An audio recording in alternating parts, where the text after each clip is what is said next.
Have you noticed many first generation Brits have to go to therapy because our parents neglected our emotional well being and only favored our logical welfare, but failed to realize that both are needed to create a balanced, progressive being?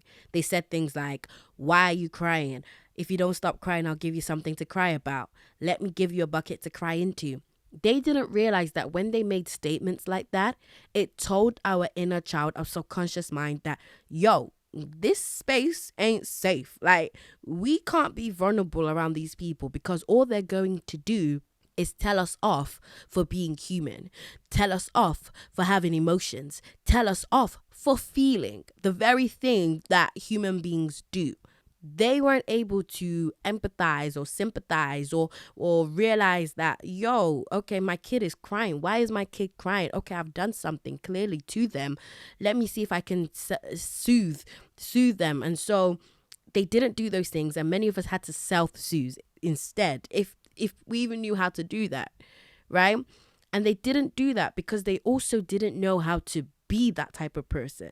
I think a lot of our parents had to shut off their emotions because of, their bosses and their peers and those people telling them, you work for me, you work for us, you have to listen to me, you should be grateful that you're in this country, da da da da da da da. And so because they had to be that way, they couldn't afford to have emotions. And then when they get home after a long day and their kids are crying, it's like, I don't have time to deal, or I can't process that right now. So I'm just gonna go with the first thing that I can think about, and that's to tell you to shut up, or I will do more, right? And it's sad, really, because then it's like, well, then they shouldn't have had kids. And I'm not disagreeing, like, yo, but we have to understand where they came from, or where this mentality sort of came from. And it's unfortunate. It really, really is. But that's what's happened. And now many of us have to now go to therapy because we have to fix the problems that they caused, right? And it's really, really sad because our parents were meant to be our first line of defense against the world. They were meant to be our protectors, our guides, our confidants, our teachers, the very people that we could go to and be vulnerable with, and let them know that life sucks right now, or this is hard, or I don't feel good, or whatever it is. And they were the people that were meant to teach us. But like I said, they probably couldn't because they had to shut off their emotions. And you can't give what you don't have. If you don't have emotions to give, then you can't give it, right? And when I say emotions, I mean the soft, like nurturing emotions, because anger is still an emotion, frustration is still an emotion. Those are still emotions. But what I mean is like the higher type, caring, nurturing, empathetic emotions. Those are the ones that I mean, that they couldn't give those to us because they probably didn't even give it to themselves. They probably don't even have it, like they were the type of people that put other races first, their bosses first.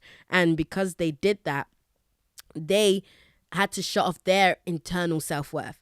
And unfortunately, it was basically non-existent, right? They were ridiculed themselves. And so what happened was that they ended up lashing out on their kids because, well, they couldn't lash out at their oppressors, like, you know what I mean? And everything has to eventually come to light. You can't suppress everything forever. So at some point, it's going to be brought up, it's going to come to light, and it's going to spill over in some type of way. And for a lot of our parents, it ended up spilling over to their kids because that was the only outlet that they did have. They didn't have like a community or a group of other people, or even their own therapist, right, that they could go to confront the things that was affecting them. And so they just ended up lashing out on their kids, right? And they ended up cultivating this culture of submission instead of progressive forward thinking. And like I said, it's sad. It's unfortunate. It really, really is, right? But we can choose to be mad at our parents and continue this cycle, but we won't be able to do much with it. Instead, we have to understand that, or even understand that they did what they did out of fear. And for the parents that will say, no, we didn't, I'm sorry, but yeah, you can't say it's love. Because love doesn't make you want to beat your child, black and blue and call them all wicked and awful names. Love doesn't suppress a child's desire because you want them to turn out a certain way, or you must be a doctor, a lawyer, an engineer, a da-da-da-da, because you think that that's the only way for them to be safe and to have money and to have financial security. And, again, like, anyways, like, love doesn't cause you to ridicule your child because you don't know how to handle their thoughts and beliefs. I'm going to let that one sit. But yeah, that's not love. That's fear. Many of our parents won't admit it, but they were scared and operated from fear.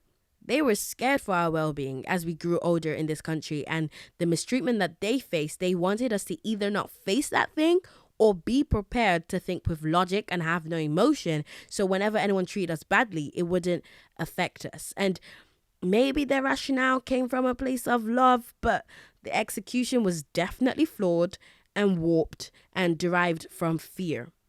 I'm not saying you should give them a pass and be chubby with them. However, you need to understand their thinking so you can free yourself from the hurt they caused. If you go to therapy, continue, because boy, we have to do the internal work so we don't perpetuate the cycle, so we don't continue to talk down on ourselves.